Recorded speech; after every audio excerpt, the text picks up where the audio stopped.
mysterious character who aids the forces of law and order, is in reality Lamont Cranston, wealthy young man about town. The shadow uses his hypnotic power to cloud men's minds so that they cannot see him. Cranston's friend and companion, the lovely Margot Lane, is the only person who knows to whom the voice of the shadow belongs. Today's story, The Laughing Corpse.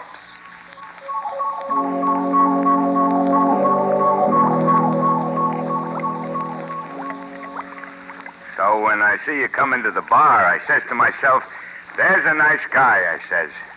I'm a very keen judge of character. Yes, sir. So when you offer to buy me a drink, I accept. Say, by the way, mister, you ain't told me your name. What kind of a place is this you took me to? Looks like a lab or something. You know what I enjoyed? When we got into the taxi cab. Yeah, I sure enjoyed that. Driver, take us to 31 Blackwell Place. 31 Blackwell Place. Gee, it's been a long time since I had a taxi ride. 31 Blackwell Place, just like that. Sure was nice of you to bring me here. I've been sleeping in the park for, gosh. Say, what did you mean when you said we was going to conduct a little experiment? What did you mean, huh? Why aren't you talking to me? You ain't sore, are you? Well, don't talk if you don't want to. I don't care. What are you making in those test tubes? What kind of stuff are you making? Say, why are you looking at me like that? What have I done? Don't look at me like that. Hey, don't come any closer. I'm getting out of here. I'm getting out of here. It's locked. Please, let me out of here. Let me out. What are you going to do with me? Go away. Go away, will you? Hey, let go of my arm.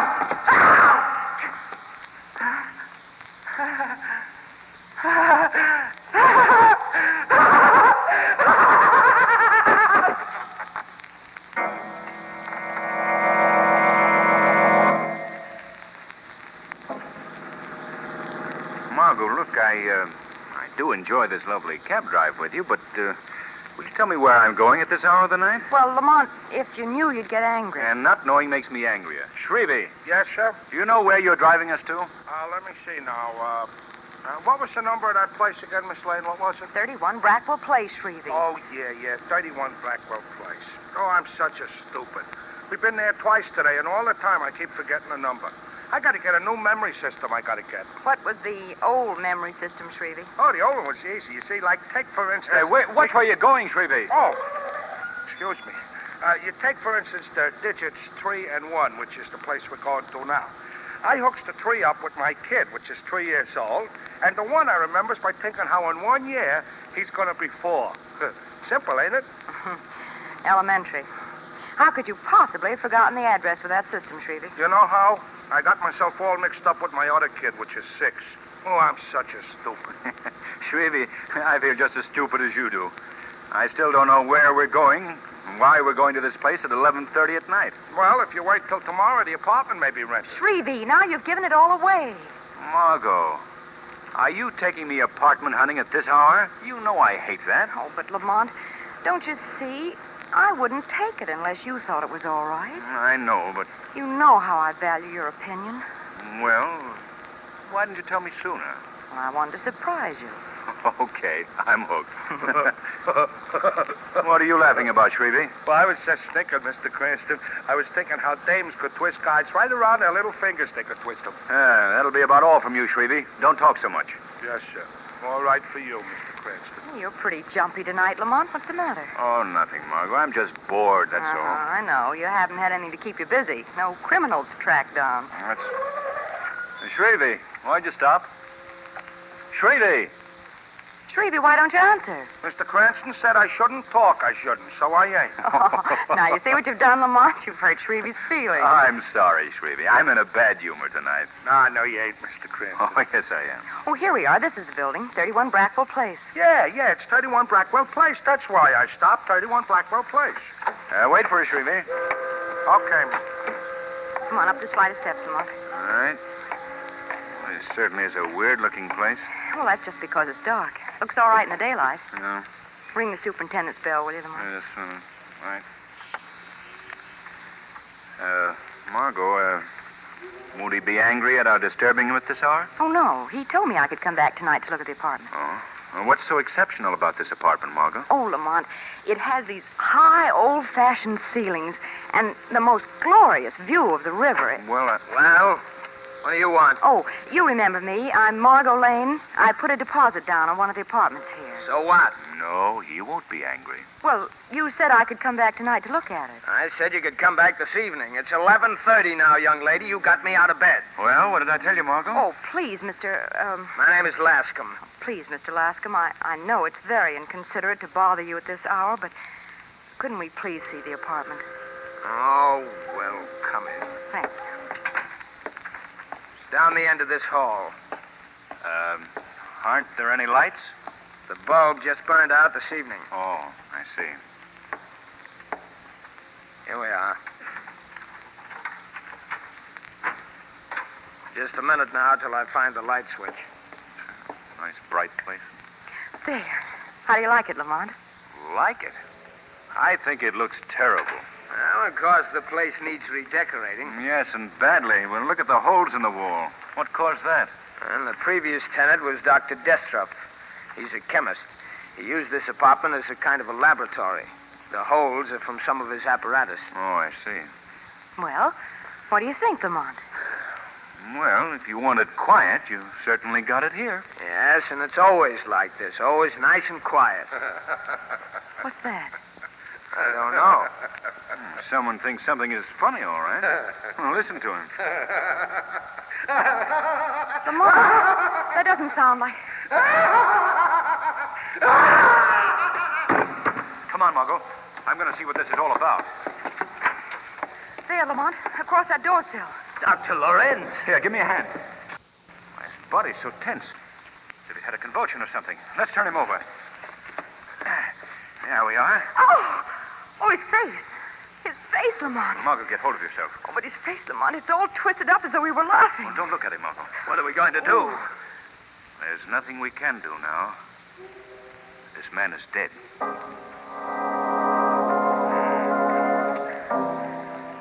What makes you think Dr. Lorenz was murdered, Cranston? I don't know, Commissioner Weston. Just a hunch. Well, there's not a mark of violence on the body. Well, if you'd heard that terrible laugh, Commissioner, you'd think something was wrong, too. Miss Lane, I'm sorry. I didn't hear the laugh. But even if I had, there's still not a bit of evidence here. Not a single clue to indicate murder. Well, Commissioner... All right. Now, you, Lascom is my name. Lascom. Now, what do you know about this? I told you nothing. I was showing Mr. Cranston and Miss Lane that apartment when it happened. Did the dead man, Dr. Lorenz, have any enemies, Lascom? No, not that I know of. Who was the man who occupied that apartment Miss Lane was thinking of renting? Dr. Destrup, but I told you that, Commissioner Weston.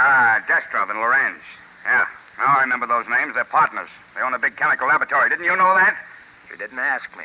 I didn't ask you. Why did Destrup move out of his apartment? He had a big argument with his partner, Dr. Lorenz, about 2 weeks ago, and he moved out the next day. Then he's the one who must have done it.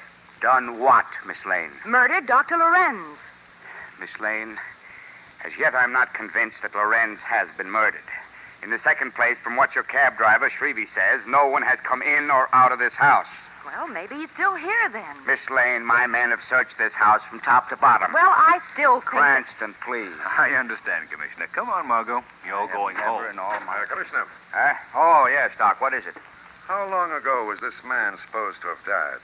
Well, we heard the laugh and then the sound of a body falling about an hour ago. From my examination, you couldn't have. What? Are you trying to tell us that we're hearing things? Well, all I can say is it's all pretty strange. What do you mean, Doctor? Well, the body was as stiff as a board when I examined him. Rigor mortis is so far advanced, you couldn't possibly have heard him laugh tonight. What? According to my examination, Dr. Lorenz has been dead for 24 hours.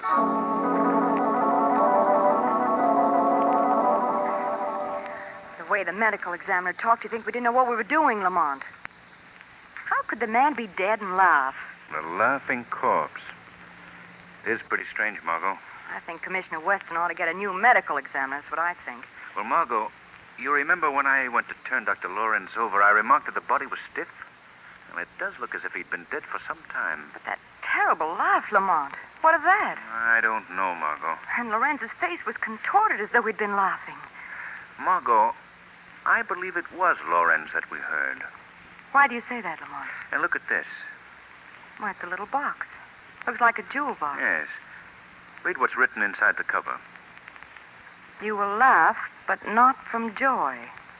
You will laugh, and the laugh will be the laugh of death. Lamont. I found this little box lying in the floor near Lorenz's body before Weston came. What do you suppose was in it, Lamont? I don't know, Margot. But I'm going to find out. The Shadow is going to pay a visit to Dr. Destroff's laboratory tonight. Perhaps there I shall find the solution to the mystery of the laughing corpse.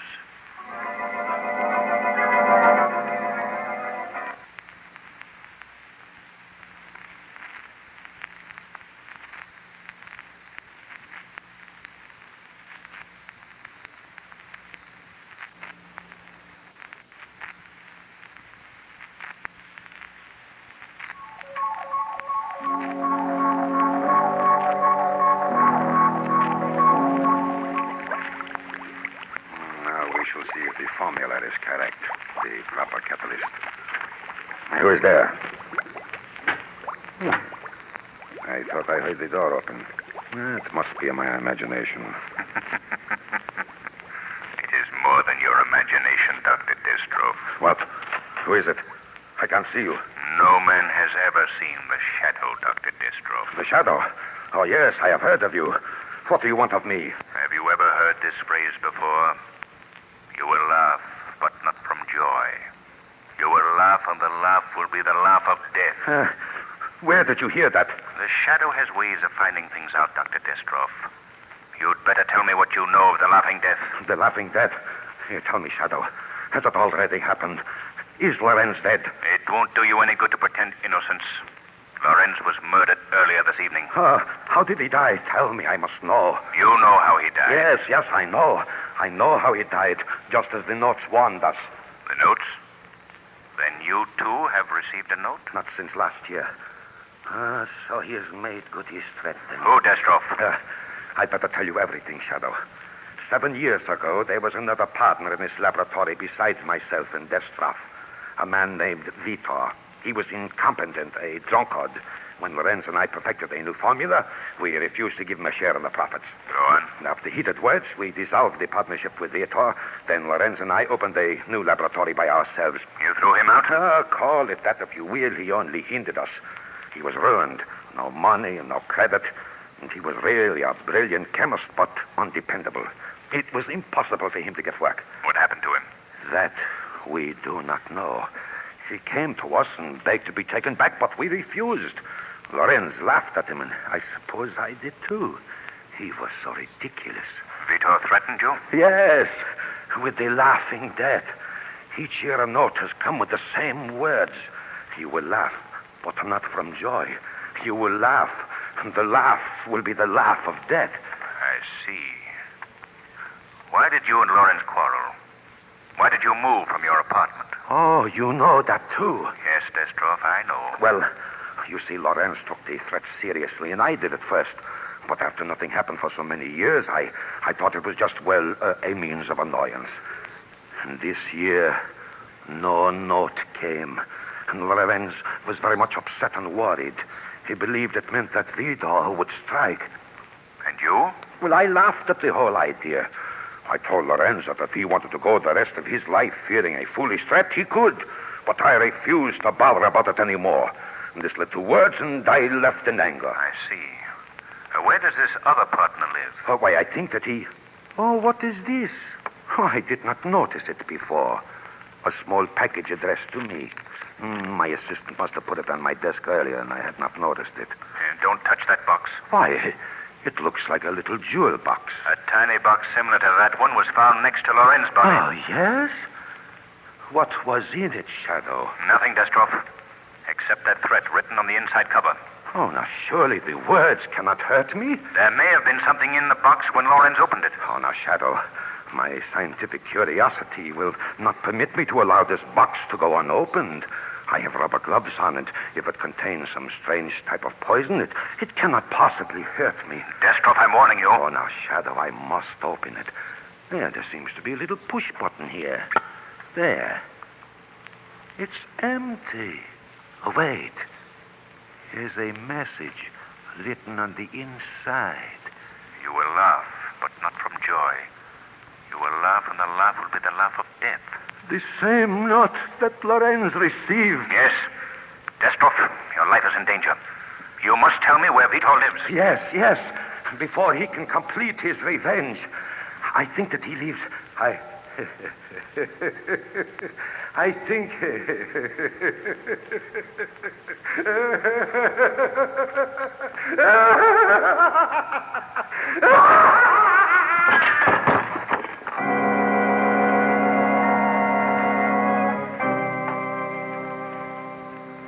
Where should I put these bundles, Miss Lane? Oh, just set them down anywhere, Shrevey. I'll put them away when the rest of the furniture comes. Okay, Miss Lane. Well, don't drop them right in the middle of the room, Shrevey. Well, you said just to put them down anywhere, you said. Well, I meant out of the way, over there in the corner someplace. Okay. Hey, what do you got in these packages? Handbills? Just odds and ends, Shrevey. There, how's that? That's fine. Now, is there anything else in your cab? Yeah, Miss Lane, a few more odds and evens. Mr. Cranston's bringing them up. Hey, open this door a little wider, someone. I can't get through. All right. How's that? What have you got in these bundles, Margot? They ain't anvils, they ain't. What? Put them down, Lamont, before you drop them. Yeah, not in the center of the room, Mr. Cranston. Out of the way, in the corner there. Shrevey, will you stop giving orders and do some work around here? Certainly. What could I do? What could I? Well, there isn't anything else to do until the rest of the stuff gets here. I should have been here an hour ago. Hey, you want I should go back to the old apartment and get them moving faster, you want? That might be a very good idea, Shrevey. Okay, I'll do it. I'll tell them a thing or two. I'll teach them a lesson they'll soon forget. Well, don't get too rough with us moving men, Shrevey. Remember, the iron hand and the velvet glove. Well, I'll look for... What? Oh, never mind, Shrevey. Hurry them up. The iron hand and a velvet glove. I guess that's a puzzle. Margot, you thought of everything except one thing. What? What are you going to sit on while you wait for the movers to get here? Oh, I'll be too busy to sit down, Lamont. But you know, now that I'm here in this apartment, I'm not very keen on it. You're not? No. Well, isn't that just like a woman? What about the high ceilings and the glorious view of the river? Oh, that's all right, Lamont, but, well, this place gives me the creeps. I can still hear the sound of that horrible laugh. First you tell me you don't like the apartment, and then you persuade me to move here. Well, Margot, the reason I wanted you to rent this apartment is I believe that the solution to the laughing corpse may still be here. Well, that isn't going to make me feel any better about living here. Have the police found anything new, Lamont? No. The report from the medical examiner on Destrov's death was the same as for Lorenz. Death from causes unknown. And there was nothing in the little box when Destrov opened it? Not a thing, except that note. Here, look for yourself. Oh, yes. It's exactly like the little box you found in Lorenz's apartment. How do you open it, Lamont? Here, give it to me. See, you press this little button here in the center. Oh! What's the matter, Lamont? I pricked my finger on something sharp when I pushed the button. That's it, Margot. What? That must be the way the poison was administered.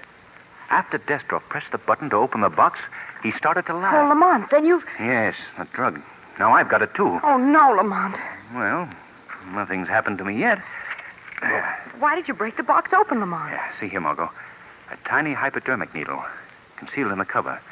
When the button is pressed, the person pushing the button is given a dose of poison in the fingertip. Oh, Lamont, come on. I must get you to a doctor. Wait a minute, Margot. That won't be necessary. I'm going to be all right. But you... The needle must have been empty, Margot. Destrov got it all. Oh, thank heavens. You're all right. Margot, where's your phone? I've got to call Commissioner Weston immediately. The phone? Well, it hasn't been installed yet, Lamont. Oh, well, I'll go to the corner to phone. Come in. I just came up to tell you, Miss Lane, that the decorators are coming in tomorrow. I'll see you later, Margot. All right, Lamont. The decorators want to know if 8 o'clock will be all right with you. Oh, yes, that'll be fine, Mr. Lascombe, thank you. Oh, there was something else I wanted to ask you about. The plumbing in the kitchen doesn't work very well, and do you think that... Why, Mr. Lascombe, what's the matter? Where did you get this little box? Well, I don't see that that's any business of yours. Perhaps it is. More than you know. Tell me, Let go of my arm. what do you know? I'll scream for help. Go ahead, scream. No one will hear you. We're quite alone here. You're the killer. You killed Lorenz and Destrov. Well, suppose I did. You know now, but it won't do you any good to know. You're going to die. Lamont! Oh, go ahead. You're frightened, aren't you? In a moment, you'll think it's very funny. Yes, very humorous. Please. You'll laugh. Yes, you'll laugh. Oh, no. And you will die laughing.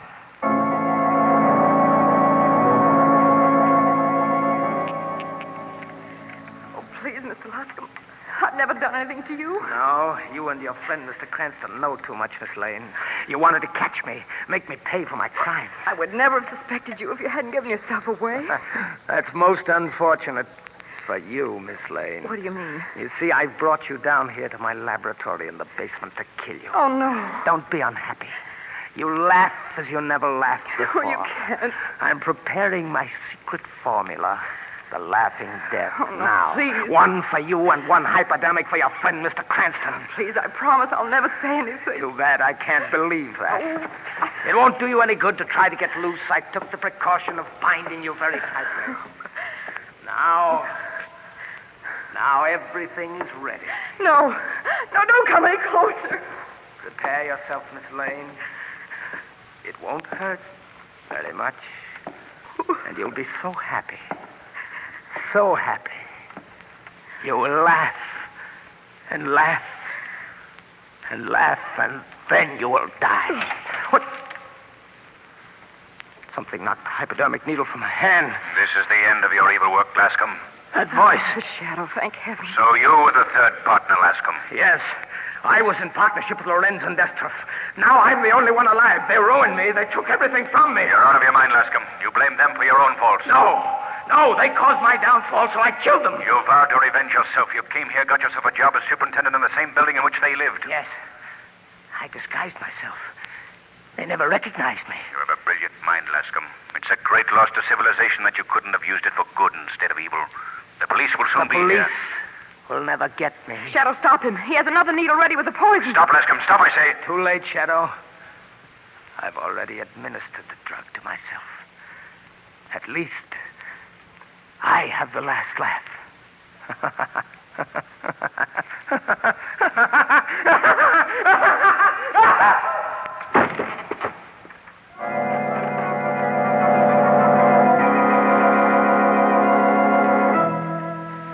So you see, Margot, the plan was devilishly well executed. Well, how did you know where I was, Lamont? When I came back to the apartment after calling Weston, you were gone. I figured you were with the superintendent. You remember he came in just before I went out. Yes, Lascombe, or whatever his name was. His real name was Vitor. Well, Vitor disguised himself and took the job here as superintendent of the building so he could watch his enemies, Destroff and Lorenz. That's right, Margot. Then he sent them the little boxes with the hidden hypodermic needles filled with the laughing death. Mm-hmm. Oh, Lamont, just the memory of that terrible laughter makes my blood run cold. And the look on Lorenz's face when we found him. Ooh. Margot, we didn't really hear him laugh. What? Well, if that wasn't a laugh, what was it? Well, you see, the poison in the hypodermic needle was very potent and worked very rapidly. It caused a sort of convulsion that sounded like laughter. Well, if you're trying to tell me that the victims didn't enjoy themselves, you needn't go any farther. Is that why the medical examiner thought that Lorenz had been dead for some time when he examined him? Yes, the poison caused a sudden contraction of the muscles, a sort of pseudo-rigor mortis. What? Pseudo-rigor mortis. Oh. If you think I understand what you're talking about, you're crazy. I'll answer it, Margot. Hello, Mr. Cranston. Hello. Hello, Shrevey. Oh, Shrevey, is everything all set? In the bed. Yeah, yes, Miss Lane, all set. Oh, come on, Lamont, let's go. Go where? We're going to look at a new apartment for me. New apartment? Well, you don't suppose I'm going to live in this place after what's happened here? Yeah, we're moving. What, again? That's the same thing I said, Mr. Cranston. Ain't women... Shrevey? Well, Miss Lane, I was only about to comment, ain't women wonderful? I got out of that one all right.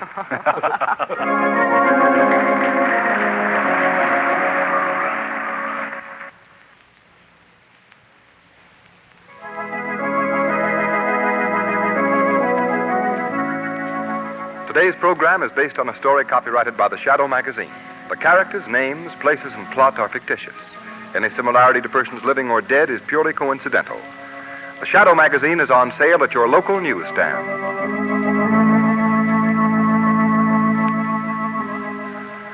The weed of crime bears bitter fruit. Crime crime does not pay. The shadow knows.